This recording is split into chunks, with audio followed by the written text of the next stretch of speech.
Specific design में पहला design हम लोग जो स्टडी करेंगे वो है आपका single group pre test post test design. इसको सिंगल मतलब वन, तो कहीं कहीं आपको one group pre test post test भी हो सकता है आपके एग्जामिनेशन में भी आ जाए। तो सिंगल और one is the same, single group pre test post test design और one group pre test post test design. अब ये तो क्लियर है कि प्री टेस्ट है और पोस्ट टेस्ट है, Y1 है Y2 है। तो यदि हम इसका फिगर बनाएंगे तो क्या होगा, ऐसे, दिस इज द बेसिस।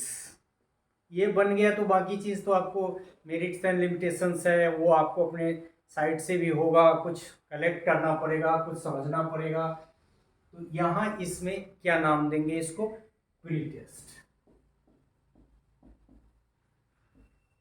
यहाँ हम इंडिपेंडेंट वेरिएबल लिखेंगे और इंडिपेंडेंट वेरिएबल मतलब एक्स लिखेंगे जिसको ट्रीटमेंट, बहुत जगह हो सकता है कि ट्रीटमेंट लिखा हो, लेकिन हम लोग अपने में लिखेंगे इंडिपेंडेंट वेरिएबल, या हाँ ठीक है इंडिपेंडेंट वेरिएबल ही करते हैं।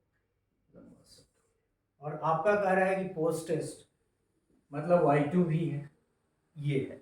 अब सिंगल ग्रुप है तो अब यहाँ क्या हो जाएगा, सिंगल ग्रुप है मतलब एक ही ग्रुप है, दो ग्रुप भी नहीं है, मतलब एक को कंट्रोल और एक को एक्सपेरिमेंट ट्रीटमेंट नहीं देना है, एक ही ग्रुप पे करना है।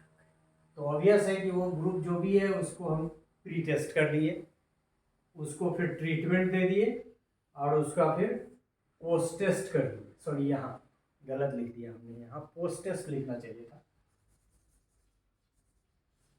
Post test.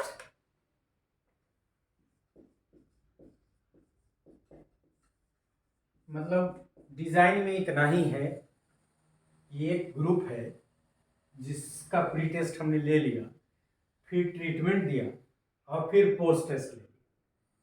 तो ये फोटो, और ऑब्वियस है कि जो आपका रिजल्ट होगा that will be the difference between Y1 and Y2। ये बताएगा आपको आउटकम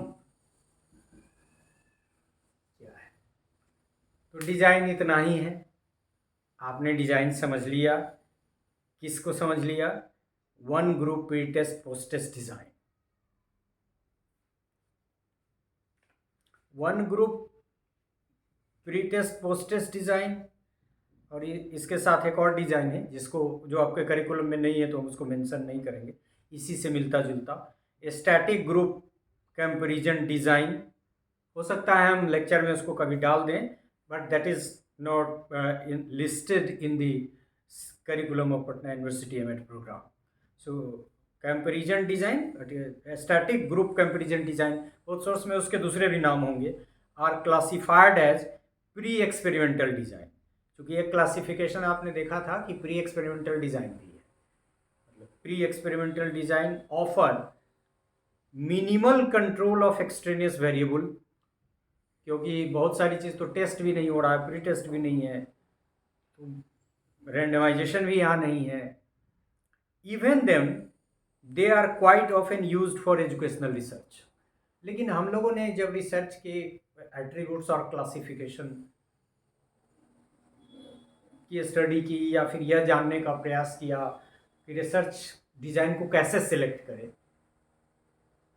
तो ऑब्वियस है कि आप कंट्रोल नहीं कर सकते हैं उतना, आपको उतने सोफिस्टिकेशन की ज़रूरत नहीं है। वैसे कंडीशन में तो इस रिसर्च डिज़ाइन को आप सिलेक्ट कर ही सकते हैं। In the application of one group pre test post test design, dependent variable is measured before the independent variable. मतलब ट्रीटमेंट देने से पहले आपने टेस्ट कर लिया, यही ना डिपेंडेंट वेरिएबल को मेजर करना हुआ, जिस उसको मेजर कर लिया, चाहे वो जनरली हम लोग एकेडमिक अचीवमेंट के टर्म में ही करते हैं। अच्छा, तो ये कह रहा है the dependent variable is measured before the independent variable और treatment is applied or withdrawn. Dependent variable is measured again this one group design employs 3 steps. पहला, to administer a pre test to measure dependent variable. पहला step क्या है जो employee होता है, y1 लगा के डिपेंडेंट वेरिएबल को मेजर किया जाता है। जो हमारा स्टडी का जिस पे प्रभाव देखना चाहते हैं तो उसको मेजर कर लिया, तो the first step. Second step, to employ the experimental treatment X to the subject study. अब ये इम्प्लाई करने के बाद क्या है कि एक्स का को इम्प्लाई करते हैं, मतलब ट्रीटमेंट देते हैं उस ग्रुप को। किसका? Treatment of independent variable. और तब फिर थर्ड में क्या करते हैं, to administer a post test again to measure the dependent variable once again. और फिर y2 पोस्ट टेस्ट लगाते हैं डिपेंडेंट वेरिएबल को मेजर करने के लिए। ऑब्वियस है ये ट्रीटमेंट के बाद का इफेक्ट, ये ट्रीटमेंट के पहले का इफेक्ट, मतलब इस दोनों का जो डिफरेंस होगा वो क्या होगा? Certainly the effect of the treatment. So the difference attributed between pre-test and post-test after the treatment gives the score to find the impact of the experimental treatment. यही इतना रिसर्च है। So y2 minus y1 gives the effect, आप समझ गए होंगे कि क्या है इसमें। सपोज एक एग्जाम्पल, सपोज स्टूडेंट्स और learners were test first in terms of their scholastic achievement in a subject, say mathematics. Now they were taught with the help of the laboratory method a month and were tested again। मतलब treatment क्या दिया गया? Independent variable कौन है? ये method. और method में भी ट्रीटमेंट दिया गया किस मेथड का? तो लेबोरेटरी मेथड का। मैथमेटिक्स के स्टूडेंट को सिलेक्शन किया गया, ठीक है। The difference is the indicator. और ये देखने का प्रयास किया कि क्या जो पढ़ाया गया लेबोरेटरी मेथड से, which is very much a method of mathematics teaching, the difference is the indicator of the fact whether there is impact of treatment that is employment of laboratory method और not. मतलब ये बताता है कि effect है कि नहीं है। Suppose the researcher wants to evaluate the effectiveness of prepared self instructional material in physics for higher secondary students. दूसरा example, before the start of the academic session the students are tested through a standardised test. एक ही group है, test of physics that has been prepared keeping in view the objectives of the course. In the second step the prepared self instructional material is employed at the end of the session. The standardized test is implied on the students second time. In the third step, the comparison is being made between the obtained score through 2 separate tests administered before and after implication of the treatment.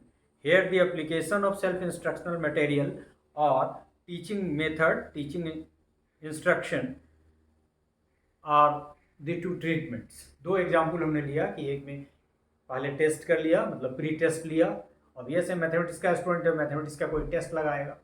दूसरे में क्या किया कि self instructional material एक बना लिया, physics का test कर लिया, फिजिक्स के से संबंधित अचीवमेंट टेस्ट बनाया और फिर तब सेल्फ इंस्ट्रक्शनल मटेरियल से पढ़ाया।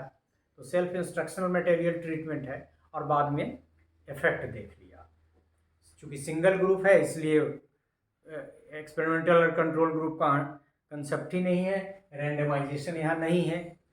तो एक तो ग्रुप इक्वेट नहीं किया जा रहा है, दूसरा कि रैंडमाइजेशन को फॉलो नहीं किया जा रहा है। These are its limitations. And क्योंकि सिंपल है, इजीली वर्केबल है, these are its merit. So limitation और मेरिट आपको कुछ अपने से भी लिखना पड़ेगा। अब मान लीजिए कि अब बहुत ज़्यादा एक्सपेरिमेंट का अनुभव नहीं है तो उसके लिए और अच्छा है, इसमें टाइम कम लगेगा, इसमें खर्च, क्योंकि इक्वेट करने में टाइम लगेगा, टेस्ट करना पड़ेगा, इक्वेट करना पड़ेगा। सो वो मेथड सिंपल है, ये मेथड सिंपल है, कंपैरेटिवली कम कॉस्टली है, टाइम कम लगेगा, खर्चा कम लगेगा, लेकिन इसके कुछ लिमिटेशंस हैं, जो मेजर टू लिमिटेशंस हैं कि ग्रुप को इक्वेट नहीं करते हैं, नहीं कर सकते हैं, और रैंडमाइजेशन नहीं करते हैं, जिसको तो डिज़ाइन का सबसे बड़ा लिमिटेशंस माना जाता है. So it provides superficial control, so the experimenter cannot claim with confidence that the difference between pre-test and post-test is due to the experimental treatment alone, and extraneous variable do not account for the change or the change or part of the change. मतलब extraneous variable के प्रभाव को भी रोकने का जो उपाय है वो लगाया नहीं गया है. सो स्टूडेंट्स एक्सपीरियंस में change due to passage of time, they may grow in between physically, especially mentally, and it may acquire additional learning experiences, maturation in between, history as sources of extraneous variable, receiving of self-instructional material, illness before test, time interval. मतलब दोनों का अलग अलग करें तो, क्योंकि इतने दिनों में उन्होंने बहुत सारा वो ज्ञान भी प्राप्त कर लिया है जो यहाँ जो ट्रीटमेंट दिए हैं उसके अलावा आउटसाइड नॉलेज, तो उसकी तरफ भी इशारा कर रहा है. प्रैक्टिस इफेक्ट इन्फ्लुएंस, इस बीच में उनको टेस्ट देने का अभ्यास नहीं था पहले, एक बार टेस्ट दिया तो उससे बहुत सारा अनुभव हुआ, और उस अनुभव के फलस्वरूप दूसरा अपने आप फैसिलिटेट हो गया, that is not due to treatment. तो ये सब प्रश्न उठाए जाते हैं. So practice effect influence test as the subject learns by appearing in the first test, the basis of attempting. This is true not with achievement only but with intelligence, personality etc. मतलब ये इस academic achievement के major करने में ही नहीं, ये किसी भी तरह के टेस्ट करेंगे इस डिज़ाइन से तो वो अंडरमाइन होगा, क्योंकि प्रैक्टिस का इफेक्ट होगा. एक तो इसके मेजर्स, यदि मेरिट्स यदि हम कहें तो सिंपल है, कम टाइम टेकिंग है कंपैरेटिवली, और बहुत एक्सपर्ट यदि नहीं है रिसर्चर एक्सपेरिमेंटर तो भी कर सकता है, आदि आदि. लेकिन इसके जो मेजर लिमिटेशंस है कि कंट्रोल नहीं है, और कंट्रोल करने के जितने भी मैकेनिज्म हैं वो हम इम्प्लाई नहीं कर रहे हैं. और दूसरा जो इसके साथ साथ कई और एक्सपेरिमेंटल डिज़ाइन के लिमिटेशंस में कहे जा सकते हैं कि प्रैक्टिस का इफेक्ट हो गया है due to the pre test. तो प्री टेस्ट को तो हटा नहीं सकते हैं, लेकिन ये इसका लिमिटेशंस है. So in this way, this is the main aspect. This figure is the formula which will make you capable to understand. All other things are the explanation. So this is all about this one group या single group pre-test post-test design. So this is all about this specific design, that is one or single group pre-test post-test design.